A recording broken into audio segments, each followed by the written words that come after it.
आजकल हर कोई 15 minute 20 second 1 minute का शॉर्ट देखता है और उतने में वो परम ज्ञानी हो जाना चाहता है। वीर भोग्य वसुंधरा, वीर ही इस वसुंधरा का भोग करेंगे। आप वीर बनिए, वीरतापूर्ण जितना भी प्राप्त कीजिए, इस वसुंधरा का भोग कीजिए। है सतत सनातन ज्योति जली, तुम साथ ना आओगे कब तक, झूठों के साथ में झूठे बन तुम सत्य भुलाओगे कब तक। आप बड़े दानी बन सके कर्ण जैसे, राजा हरिश्चंद्र जैसे, तो अपने समाज अपने राष्ट्र के लिए बहुत कुछ दान कीजिए। इसी का नाम जीवन है। कृष्ण बार बार कहते हैं समत्वम योगम युज्यते।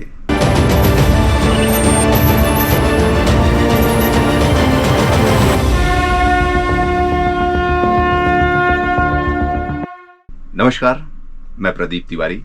शून्य साधना के इस चैनल में मैं पुनः आपका स्वागत करता हूं। मित्रों, कैसी चल रही है आप सबकी शून्य साधना? यदि आप हमारे इस चैनल पर नए हैं तो मैं आपसे आग्रह करूंगा कि हमारे पिछले वीडियोस को एक एक करके देखिए।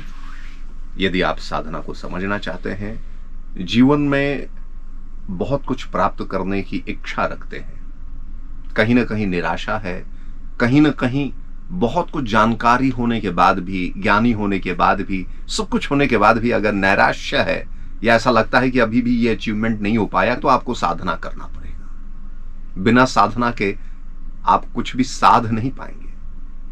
तो अगर आपने अब तक अपने जीवन में जो कुछ भी पाया है, सबने कुछ ना कुछ पाया है, तो यानी कि साधक तो सभी हैं। तो इस बात के लिए मैं तो पहले आप सबको बधाई दे दूं कि आपने साधा है। कहते हैं कि बड़े भाग मानुष तन पावा, यानी कभी ना कभी हमने ये साधना की है कि कहते हैं कि 84 लाख योनियों में ये मनुष्य योनि हमको मिली। ये भी एक साधना का परिणाम है।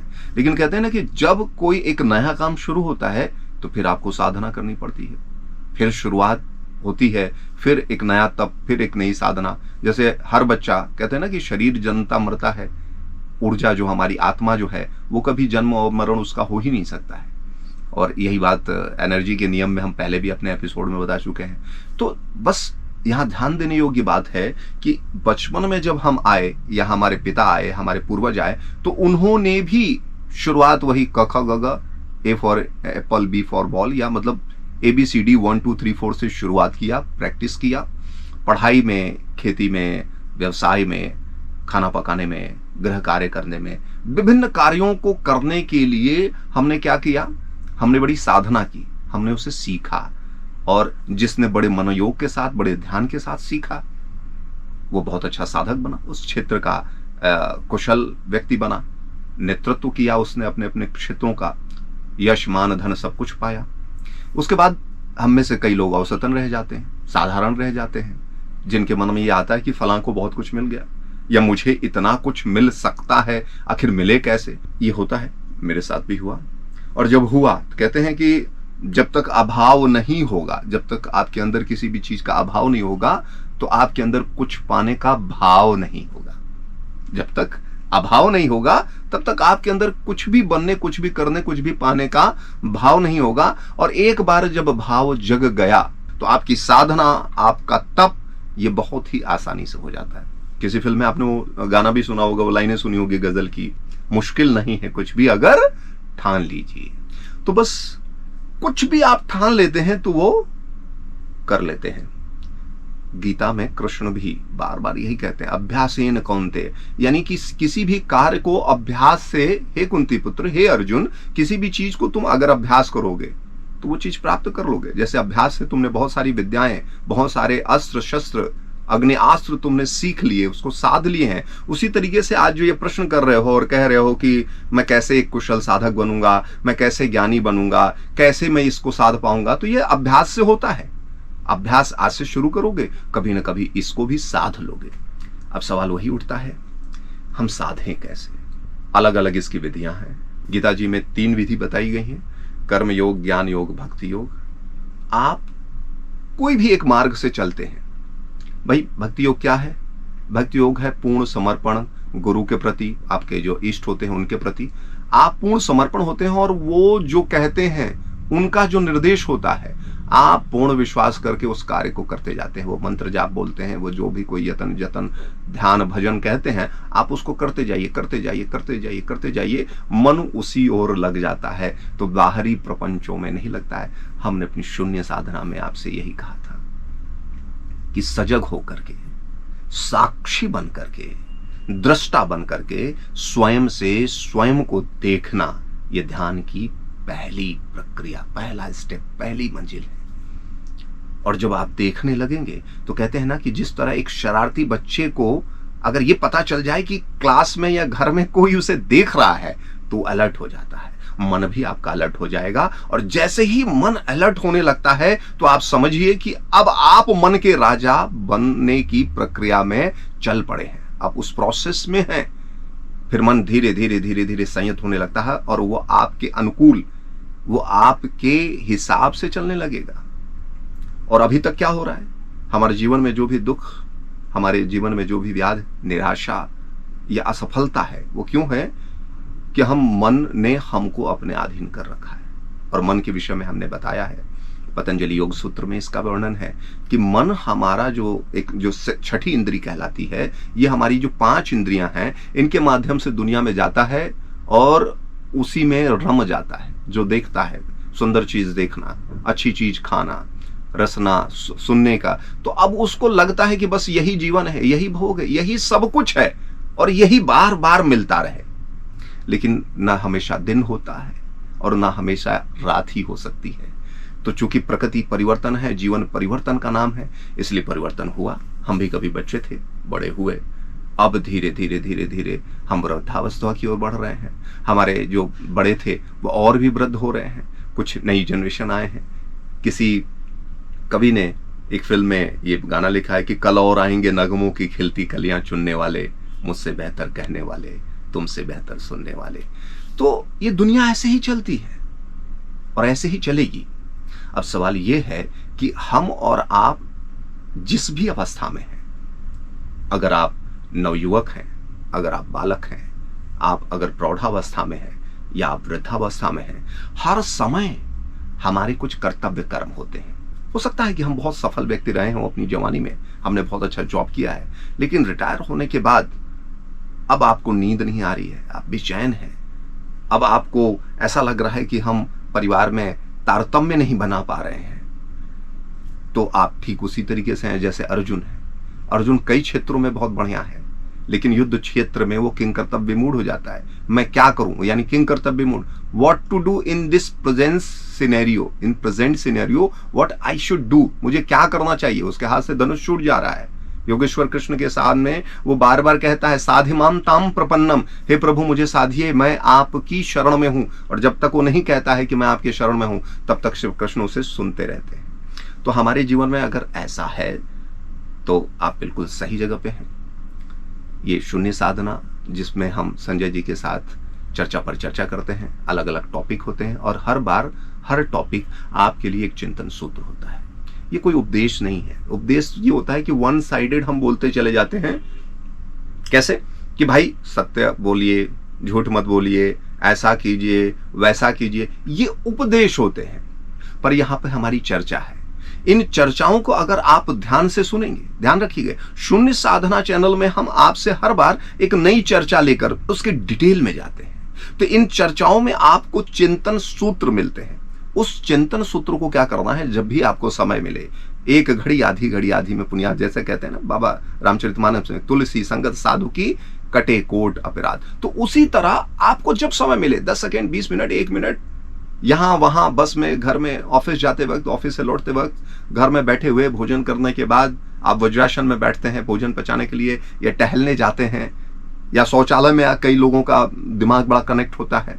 आप कहीं पर भी हो जहां मन एकाग्र कर सकें, आप सोचना शुरू करें, स्वयं से स्वयं को देखें, साक्षी भाव से, दृष्टा भाव से देखना शुरू करें। ये मन जा क्यों रहा है, कहां जा रहा है, फिर सोचें जा क्यों रहा है, फिर सोचें कि अभी वर्तमान के हमारे कर्तव्य कर्म क्या है, हमें करना क्या चाहिए, और फिर अपने मन को समझाएं कि करना ये है, इसलिए इधर जाने के बजाय तुम उधर क्यों जा रहे हो, ये व्यर्थ का प्रपंच क्यों। तो भाई आपका मन है, आपसे बेहतर उसको कोई ना समझ सकता है, ना उसे कोई समझा सकता है। तो समझाना और समझना ये हमारा अपना एक दायित्व है, हमारा एक कर्तव्य है।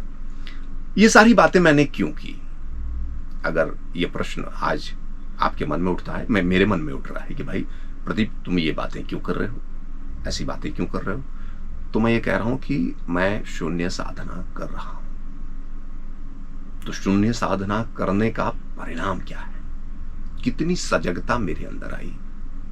क्या मैं अपने व्यर्थ के मेरे मन में जो विचार आते हैं, बहुत सारे विचार आते हैं, क्या मैंने उनकी कुछ संख्या कम की?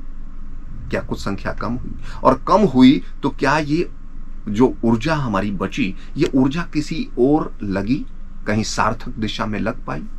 तो बिल्कुल ऐसा हुआ है। कल ही मेरे पास कुछ समय बचा, मैं कहीं पर गया, रिकॉर्डिंग करने गया और पता चला कि भाई वहां कुछ एसी वगैरह कुछ गड़बड़ था। तो ये हुआ कि भाई बनने में समय लग जाएगा। अब या तो मैं दुखी हो जाता, किसी कार्य को हम करने चले और कोई भी विघ्न बाधा आ गई, अब या तो दुखी हो गया, उफ इसको भी अभी ऐसा होना था, और हमारा मन व्यर्थ में इधर उधर सोचने लगता, बहुत दुखी होने लगते हैं, हम फील करने लगते हैं, तो हम हो जाते हैं। और अगर आप सार्थक हैं, अगर आप साधक हैं, तो मैं शून्य साधना कर रहा हूं, तो मैं साधक होने के नाते मैंने कहा ठीक है, अब तो मुझे कुछ समय है, इस समय में हम क्या कर सकते हैं? हम व्यर्थ का सोचना हमने छोड़ दिया, क्योंकि हम साधक थे, हम साधना कर रहे थे, यही चर्चा हम करते थे। और इस चिंतन सूत्र से मुझे मिला कि जब कहीं जैसे कहीं कुछ मिल जाए समय, तो आप उसे सही दिशा में लगा दीजिए।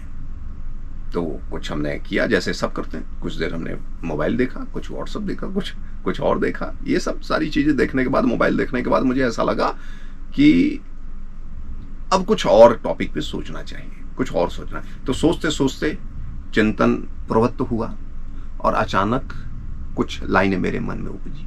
क्योंकि मैंने लेखन कार्य भी किया है, मैं करता रहता हूँ, तो कुछ लाइनें मेरे मन में उपजी, और फिर जब उनको मैं बुनता चला गया तो माँ सरस्वती की कृपा से मुझे लगा कि 4, 6, 8 लाइनों की एक कविता बन गई है।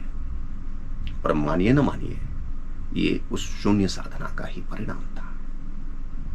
साधना हमेशा सकारात्मक परिणाम देती है। तो इसलिए कबीर बाबा बार बार कहते थे, रे मन साधो। देखिए, कल की साधना ने जिस कविता को जन्म दिया है, मैं आपके सामने वो कविता रखना चाहता हूं। इसकी पहली लाइन है सतत सनातन ज्योति जली। है सतत सनातन ज्योति जली, तुम साथ ना आओगे कब तक। है सतत सनातन ज्योति जली, तुम साथ ना आओगे कब तक। झूठों के साथ में झूठे बन, तुम सत्य भुलाओगे कब तक। है सतत सनातन ज्योति जली, तुम साथ ना आओगे कब तक। झूठों के साथ में झूठे बन, तुम सत्य भुलाओगे कब तक। और तुम कोट पैंट पहनो चाहे, तुम कोट पैंट पहनो चाहे, या सरल सनातनी भेष धरो। पाश्चात्य की अंधी दौड़ छोड़, नहीं भरत कहाओगे कब तक। हम अंधानुकरण कर रहे हैं पाश्चात्य का, और पाश्चात्य का इतना अंधानुकरण कर रहे हैं कि हमने अपनी सनातन पद्धतियों को, हमने अपनी संस्कृति को, हमने अपनी अच्छी चीजों को दरकिनार कर दिया है। क्योंकि हमें नकल करनी चाहिए, लेकिन उसके लिए भी अकल लगाने की आवश्यकता है, ताकि आप अपने परिवेश के अनुसार कुछ अच्छा बना सके। बहुत बढ़िया बात बन गई है, तुम कोट पैंट पहनो चाहे, या सरल सनातनी भेष धरो। पाश्चात्य की अंधी दौड़ छोड़, नहीं भरत कहाओगे कब तक। जिस देश की मिट्टी में जन्मे।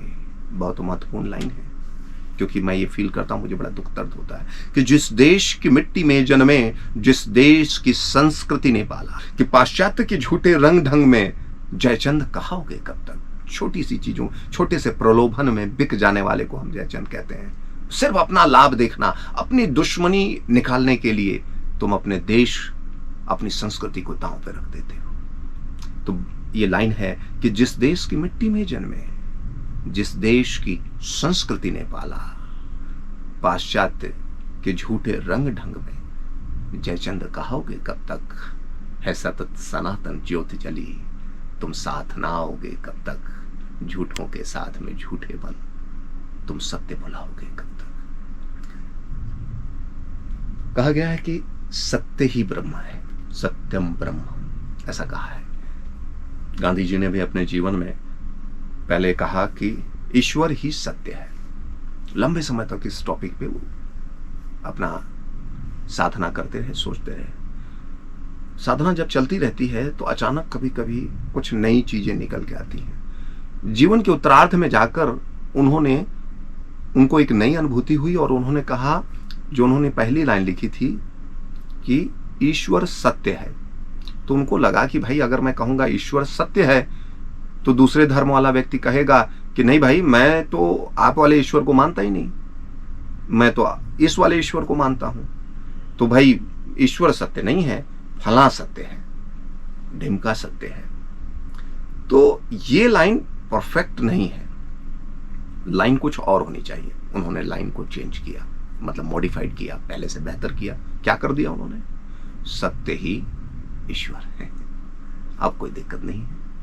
अब आप किसी भी धर्म से हो, किसी भी संस्कृति से हो, किसी भी प्रोसेस को मानने वाले हो, तुम इस बात को स्वीकार करने में शायद तुम्हें किसी प्रकार की कोई परेशानी नहीं होगी कि सत्य ही ईश्वर है। वो तुम्हारा भी ईश्वर वो सत्य है, हमारा भी ईश्वर सत्य है। तो सत्य ईश्वर ही सत्य है या सत्य ही ईश्वर है। तो ये छोटी छोटी चीजें होती हैं। उसी तरीके से जब आप साधना शुरू करते हैं तो आपको अनुभूति होना शुरू हो जाती है।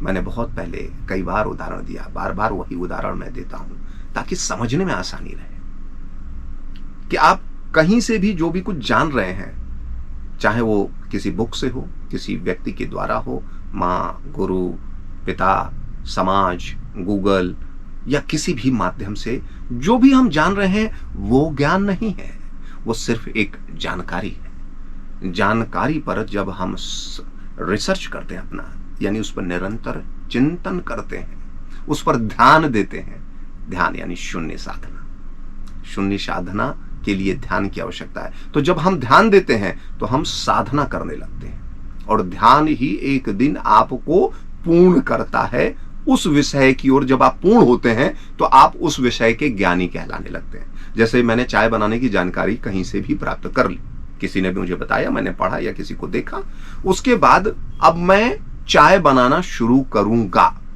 लेकिन क्या एक बार में ही मैं बहुत अच्छी चाय बना सकूंगा? शायद नहीं। हर बार जब मैं कुछ प्रयास करूंगा तो कुछ नई चीजें सीखूंगा। इतनी देर पकाना चाहिए, इस मात्रा में इसको डालना चाहिए, ये डाल दें तो ऐसा होगा, वो डाल दें तो वैसा होगा, ये माप, ये मात्रा, इस प्रक्रिया को, इस विधि को पालन करने से ये ऐसा होगा, ये वैसा होगा, ये इस तरीके का स्वाद देगा, वो उस तरीके का स्वाद देगा। तो जीवन में इन प्रक्रियाओं को बार बार करने से और हर बार इसको ध्यान रखने से कि पिछली बार किया तो क्या हुआ, इस बार मैंने नया क्या किया, पिछली बार जैसी प्रक्रिया को इस बार दोहराया तो बिल्कुल वही टेस्ट आया, और एक दिन आप कुछ एक नई चीज ढूंढ के लाएंगे। फिर आपको लोग कहने लगेंगे कि फला चीज आप बनाते हैं, फला चीज आप पकाते हैं, फला चीज आप पढ़ाते हैं, फला चीज आप समझाते हैं, बहुत अच्छी तरीके से होता है। तो ये जो बहुत अच्छी तरीके से होता है, ये अगर ये कॉम्प्लीमेंट अगर आपको पाना है, ये प्रोत्साहन शब्द अगर आपको सुनना है, तो आपको साधना करना पड़ेगा और सतत निरंतर साधना करना पड़ेगा। तो वही बात है, आपको सत्य की शरण में आना पड़ेगा। सत्यम शरणम गच्छामि। अगर आप देखें, ये शब्द एकदम सनातनी शब्द है, ठीक है ना। और यही कारण है कि भारत की अशोक की लाट अगर आप देखें तो उसके नीचे कौन सा ध्येय वाक्य लिखा हुआ है, बताइए तो। उसमें लिखा हुआ है सत्यमेव जयते। एक सत्य है जो हर समय, हर स्थिति में जिसकी जय होती है वही श्रेष्ठ बना रहता है। हर युग में, युग बदल जाए, समय बदल जाए, परिस्थिति बदल जाए, पर सत्य सत्य ही रहेगा। और अटल सत्य क्या है इस जीवन की कि एक दिन ये शरीर नाश होगा। तो शरीर मिला है, ये साधन है, साधना किया जाए और जो भी प्राप्त है, वीर भोग्य वसुंधरा, वीर ही इस वसुंधरा का भोग करेंगे। आप वीर बनिए और जितना वीरतापूर्ण जितना भी प्राप्त कीजिए, इस वसुंधरा का भोग कीजिए और अपने आसपास के लोगों के लिए दीजिए। आप बड़े दानी बन सके, कर्ण जैसे, राजा हरिश्चंद्र जैसे, तो अपने समाज, अपने राष्ट्र के लिए बहुत कुछ दान कीजिए, उनको दे दीजिए। और उसके बाद एक न एक दिन इस दुनिया को छोड़ के जाना है, तो कुछ काम ऐसा भी करिए कि जाना हमारा बड़ा आसान हो जाए। इसी का नाम जीवन है। कृष्ण बार बार कहते हैं समत्वम योगम युज्यते। हमारी शून्य साधना का ये एपिसोड आपको कैसा लगा, कमेंट में आप जरूर लिखिएगा। अगर आप अब तक ये वीडियो देखते रहे हैं तो मैं बार बार आपको साधुवाद देता हूं, क्योंकि इस तरीके के विषय आजकल हर कोई 15 मिनट, 20 सेकेंड, 1 मिनट का शॉर्ट देखता है और उतने में वो परम ज्ञानी हो जाना चाहता है। तो इसी तरह बने रहिए हमारे साथ शून्य साधना चैनल पे। हैं।